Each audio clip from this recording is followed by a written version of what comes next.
Greetings everyone, my name is Dominic and today you're tuning in to the Comic Book Report, where we review comic books and graphic novels so you can get an idea of what to read. And today I'm coming at you with another list video. Today we're going to be looking at 5 Marvel Omnibuses that changed the way I looked at the medium.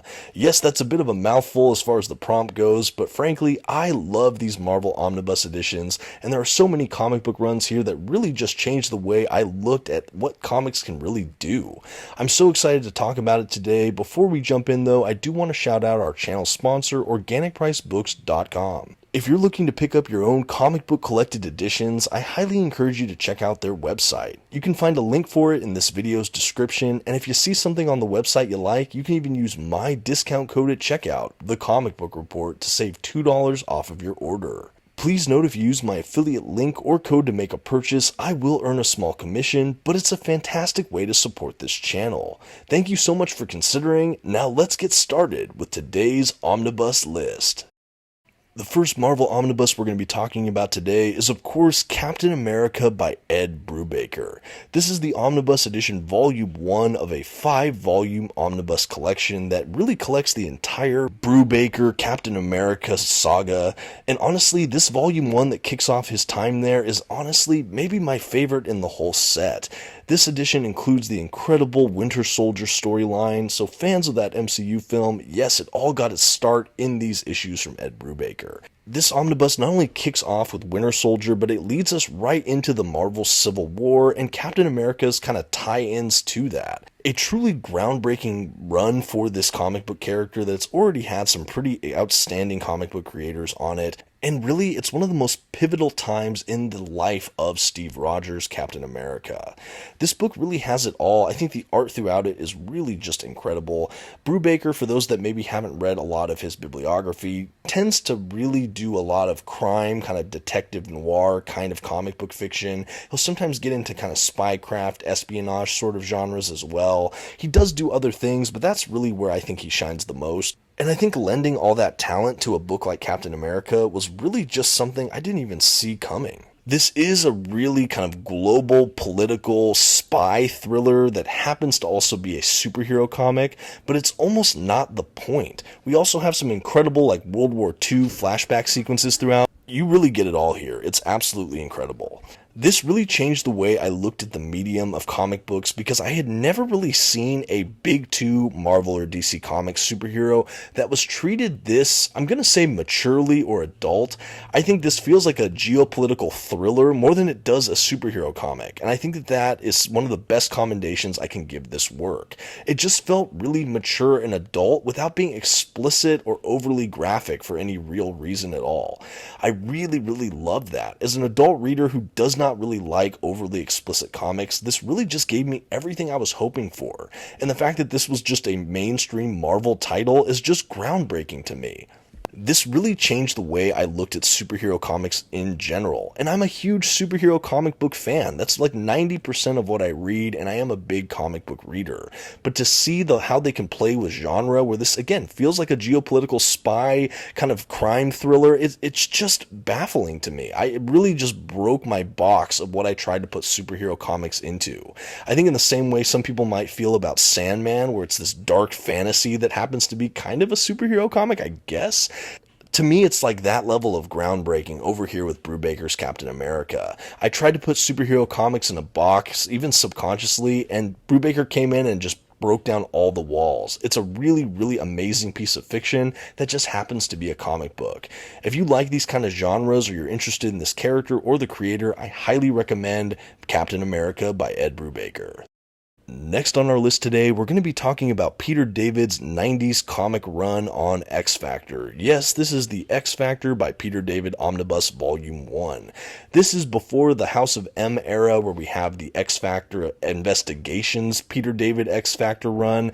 And frankly, I think a lot of people are sleeping on this run. This is a fantastic book and one of my favorite 90s comics of all time. Honestly, that is actually why I put it on this list. How this changed the way I looked at the medium was before this, and I know this is controversial, I did not like 90s comics as just a hard and fast general rule. I thought that they were overly inflated, action-packed, with art I really disliked outside of maybe Todd McFarlane, and I dismissed a lot of this era of comic books in general. I did not enjoy collecting them. I tried to avoid them whenever I could, and this is the book that really turned me all around on that. Like I said, I've read some of Todd McFarlane's stuff, especially his time on Spider-Man. That was like my only exception for 90s comics. Well, in came this run, and I just loved it.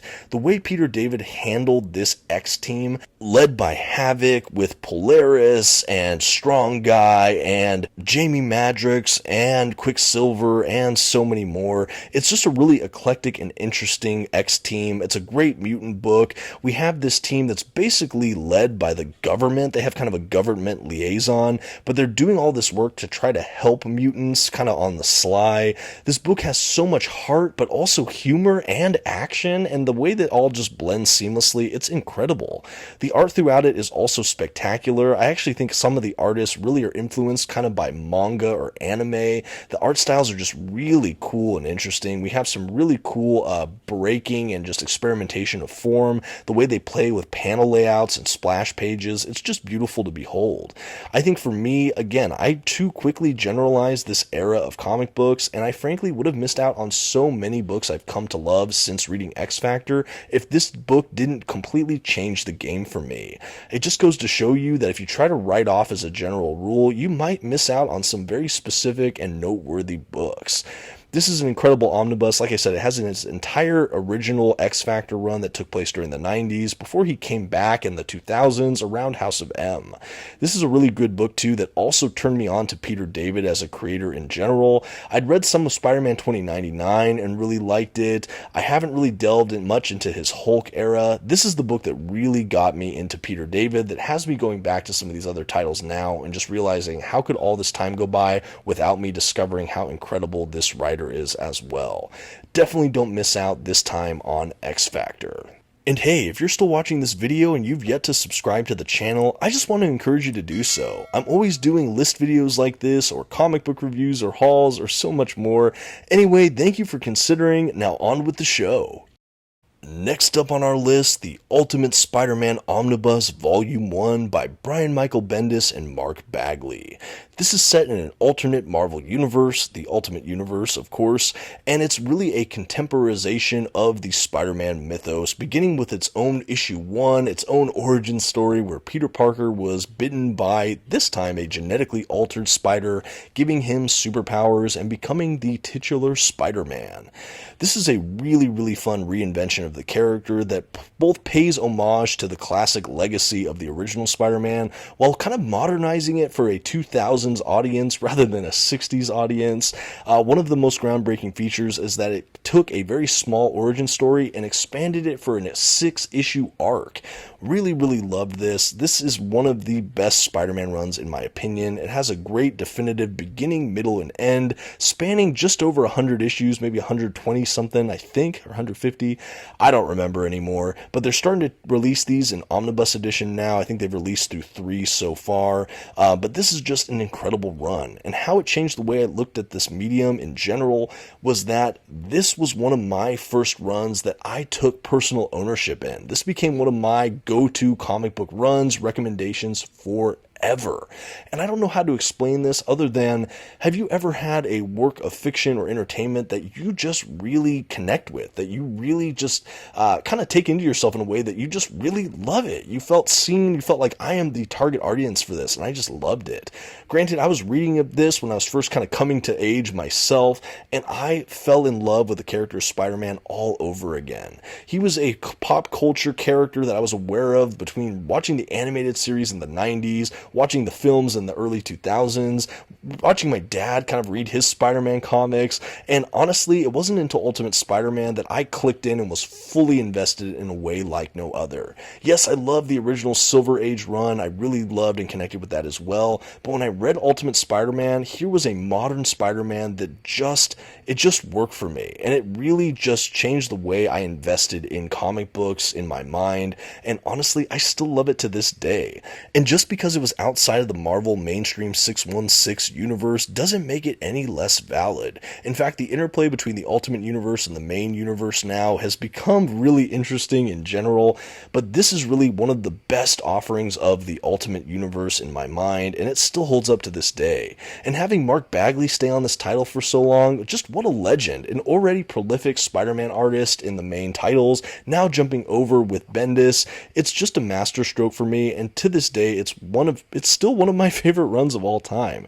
These omnibus editions are wonderful, and if you're looking for an omnibus to just really shift the way you think about certain comics, and you've never read Ultimate Spider-Man, well, this might just be your ticket.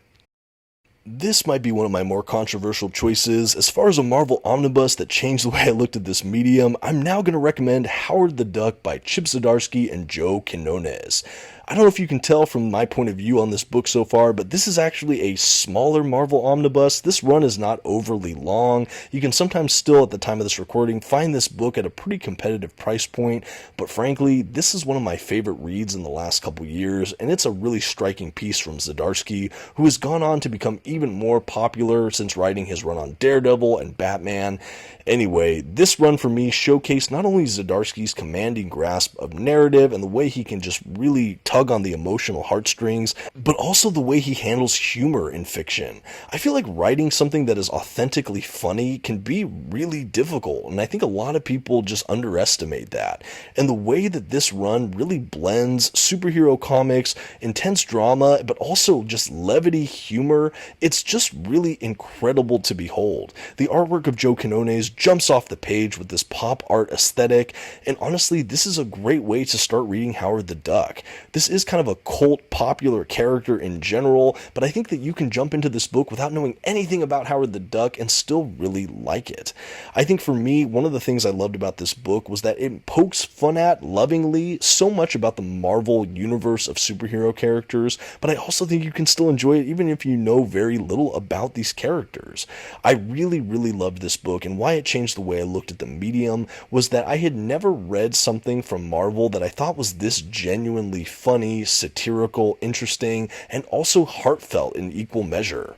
I was already a Chip Zdarsky fan prior to reading Howard the Duck, but for me, this was really what lent the variety I see in Zdarsky's writing. It really made me see what a nuanced writer he truly is. He's not just good at writing these gripping, kind of dramatic, intense, edgy characters, he can also do just incredible humor. And some people might have gotten this lesson before me, but for me, this is where I really got a showcasing of the range of this comic book creator. It also introduced me to the artwork of Joe Quinones, which I touched on briefly earlier. I love the look of this. This felt like I was watching a cartoon in many ways, and I mean that in the most complimentary sense. There's something just cheeky and fun about this book. The fact that it's a little bit smaller as well, it reads pretty breezily, it doesn't overstay its welcome, and it is just a blast. I read this, and it was honestly a comic book palate cleanser for me in my otherwise kind of traditional superhero comic book fare. It really changed the way I looked at the medium. Again, I'd never read a book that was this humorous in this medium while also having so much heart and gravity. It expanded my box in the best way when I think about what comic books can really bring to the table, particularly from the big two over here at Marvel or DC. Frankly, if you haven't read Howard the Duck by Zdarsky and Quinones, definitely check it out, especially while you can still find this omnibus in print. And last, but certainly not least, on 5 Marvel Omnibuses that changed the way I looked at this medium, I'm going to be talking about the Annihilation Omnibus from Marvel. This is where the entire modern cosmic Marvel saga began, and honestly, this book is incredible.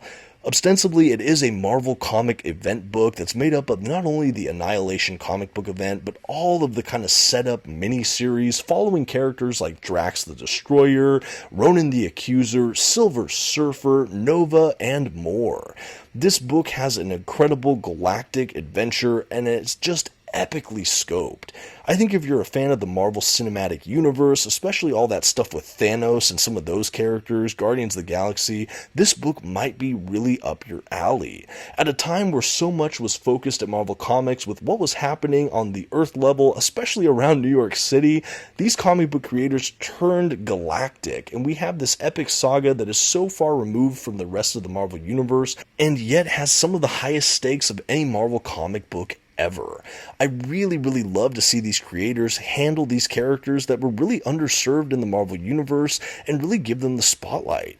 Before reading this, I didn't know much about Drax the Destroyer before what I had seen on Guardians of the Galaxy on screen, or maybe in the pages of some old Silver Surfer issues, maybe in the era of Jim Starlin. I also hadn't known much about Nova, Richard Rider, before reading this, and honestly just really expanded my box of what Marvel Comics could offer. This is a science fiction adventure epic, and again, I haven't read anything like this before or since. And in this way, this omnibus really changed the way I looked at this medium. You don't need to be an independent comic to get these really playful, genre-bending stories that just really push the bar forward. I really wish Marvel would take even more chances like this in modern history, and honestly, this is a book that has withstood the test of time thus far, and I completely see why. This book is so much more than an event book for me. It's a completely fresh way to look at a beloved comic book universe. I love that this omnibus includes all the miniseries around Annihilation. I just think it's a really good book, beginning, middle, and end. You feel like you have a definitive story. Yes, there is a sequel of sorts with Annihilation Conquest and the rest of the modern cosmic saga, but this book can be read by itself and you still have a really grand adventure.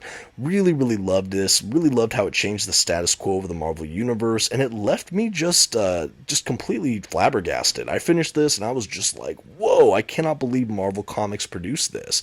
It was daring, it was interesting, it played with genre and characters in a way that I had not seen done in Marvel Comics. Really loved this book. I cannot oversay it enough. Really a fun one. If you want to see a full review of this, you can find it on my channel, but definitely don't miss out on the Annihilation Omnibus. And that's going to do it today for 5 Marvel Omnibus editions that changed the way I looked at the medium. Again, a very wordy prompt, but something I approached thoughtfully. I really loved all these comic book runs, all of these editions. I really think they're pretty groundbreaking and amazing in their own way. I also think that some of these recommendations might not be on other people's list. I try to present a bit of variety here, but let me know in the comments below, what are some of your favorite standout Marvel Omnibus editions, particularly those that really shifted the ways you looked at comic books or made you just kind of reassess your own love for comics. You might have read books I have not read yet, or maybe never even heard of, and that is exciting to me. I hope others can find these lists and enjoy as well. Thank you so much for sticking with me this far. Thank you so much for watching, and until next time, this has been the Comic Book Report. Please don't forget to leave your like, your comment, and maybe check out one of my other videos on your way out. Thank you so much, and until next time, have a good one.